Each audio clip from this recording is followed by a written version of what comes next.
Hello, public opinion aficionados, and welcome to Rasmussen Reports, the pollster who remembers that first and foremost, our job is as journalists, to comfort the afflicted and afflict the comfortable. Then it seems like journalistic integrity is a bit lacking recently. There's, blatant mainstream media lies and gaslighting, but then, of course, there's this tendency to not go into uncomfortable topics or topics that might get you canceled. And that's a really troubling trend because in a country with a First Amendment right to free speech, none of this stuff should be taboo. And of course, the biggest issue of all the other ones we've pulled on, and listen, we've done this at the absolute detriment to our own business. We care so much about integrity that we've put our livelihoods on the line. And now I love it when people look at our polling results and say, oh, you're fudging the numbers.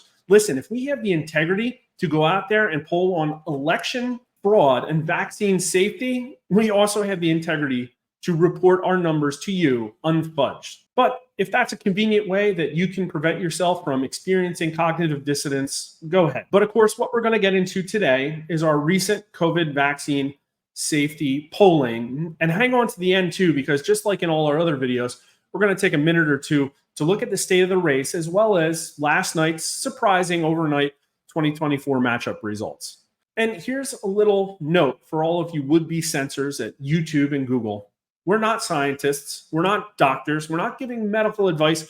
We're not even really drawing inferences from the data other than if we see a signal here and we think it's interesting or surprising or horrifying, we're going to tell you that because we think that other people need to pull their weight. If we show smoke, somebody else needs to go look for the fire. And that's people that are journalists, doctors, scientists, and yeah, even government officials. And what is deafening is the silence from basically all of those people.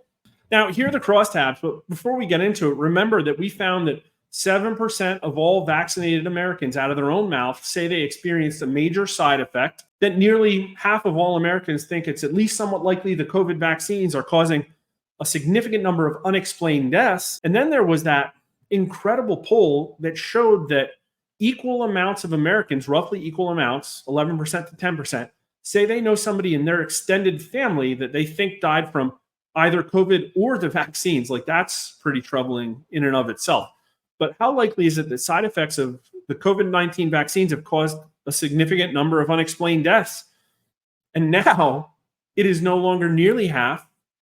It is now more than half. 55%, 30% say very likely. Only 14% say not at all likely. So I will say that this strategy that the media has been using of gaslighting or ignoring or sweeping things under the rug doesn't seem to be working because more Americans than ever think it's at least somewhat likely that COVID vaccines are causing unexplained deaths. The numbers are only going up, just like our cheating numbers. At the end of the 2020 election, less than half of Americans thought that it was at least somewhat likely cheating affected the outcome of 2020. Now, 66% of them think that cheating will affect the outcome of 2024. And what you see here is a pretty fascinating signal. What I'm seeing is basically roughly equal numbers of men and women and different ages and race. They all pretty much agree that it's at least somewhat likely the vaccines are killing people. Definitely more minorities. That's interesting, although it's still half of white voters. But look at the party signal. Now, it makes sense that maybe Republicans are a little bit more sensitive to this issue because of the news they consume. But still, 45% of Democrats think it's at least somewhat likely, 24% very likely. Only 22% of Democrats say it's not at all likely. Bipartisan interest here. And 66%, 2/3 of Republicans say that it's at least somewhat likely. 39% very likely. Where's all the action from Capitol Hill, folks? 57% of independents say at least somewhat likely, 30% very likely. Pretty fascinating education signal. The higher your education, the less likely you are to think the vaccines are causing unexplained deaths. These people are bought in to the credential system, folks. Look at the graduate school people. Only 18% of them say very likely. Similar signal in income. Pretty fascinating. But do you personally know anyone whose death you think may have been caused by side effects of COVID-19 vaccines? And 28% of people say yes, 60% say no. So basically, it's a 2-to-1 margin here. 1 out of 3 Americans, roughly, who have an opinion, will tell you, yeah, they personally know somebody who died from the vaccines. And I'll tell you also, this 28% number is as high as it's ever been. Pretty much the same result as what we got 2 years ago. It's not going away. This signal is going to have to, die out. Less older Americans, interesting. But, again, a flat race signal, but more Hispanics than anybody else. Fascinating.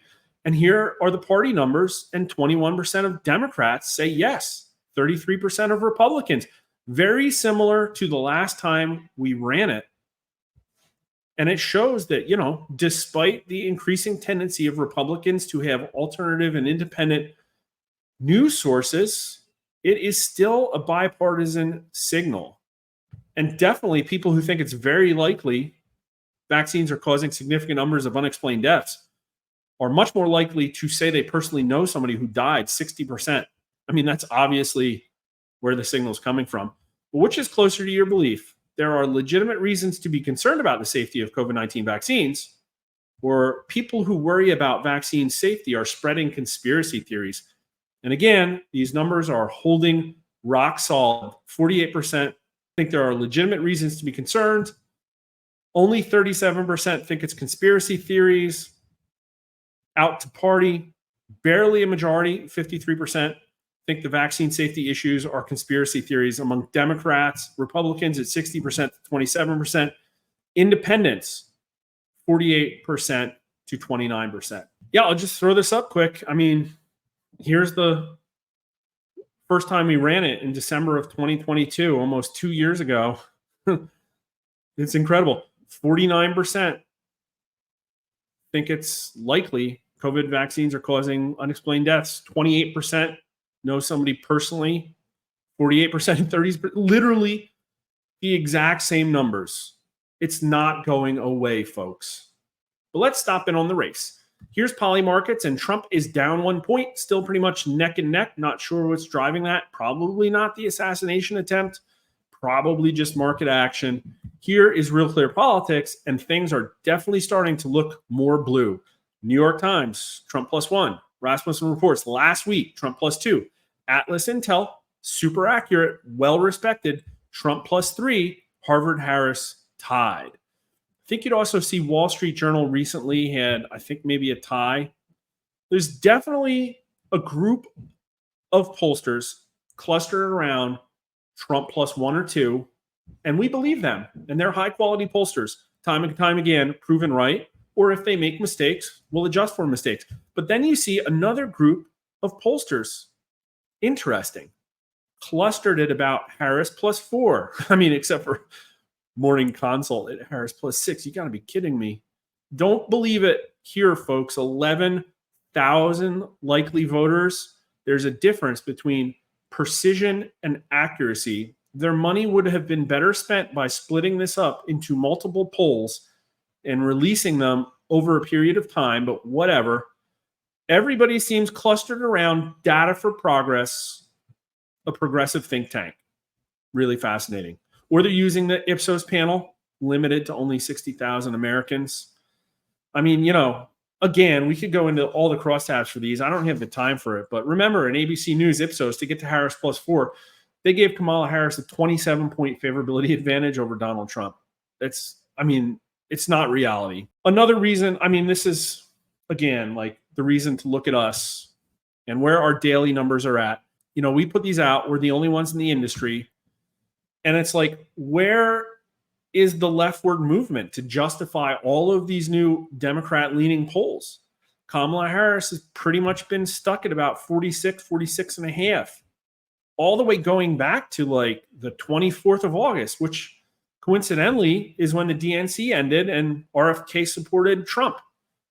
Where is this upward momentum going from? I will say the race has been more volatile in the last couple of days. Oh, by the way, This includes a new data point, last night's data. Going back, the new numbers this week will start on September 12th, and we have Trump +6, then Trump -6, then Trump +6. We'll have to see what the next two nights hold.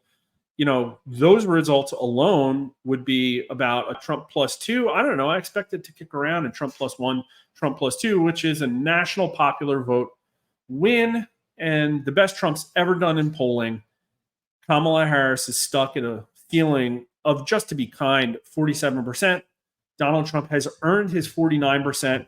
It's unlikely to think that she will be able to claw much, if any, of that support away from Donald Trump, especially considering it's made up of independents who are leaning towards Trump because he represents a fresh start in a new direction. And she represents, according to voters, the numbers we put out this week, more of the same. So it was nice to get into a little bit more topical polling today. I can understand the desire for all the 2024 matchup stuff, but I just want you to know, if you're new to this channel, there are very important topics that pollsters are derelict in duty and will not cover. And we're the only people who will. And so follow us on YouTube at Rasmussen_poll or Twitter with the same handle. And I'm there too at Mark_R_Mitchell.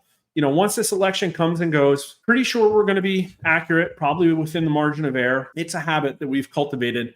But when the smoke clears and the election has been called for somebody, there will be still a lot of work to do, because 60% of Americans think the media is the enemy of the people, and they will not cover the issues that matter most to Americans. If you learned something, please share this video, because YouTube probably isn't going to.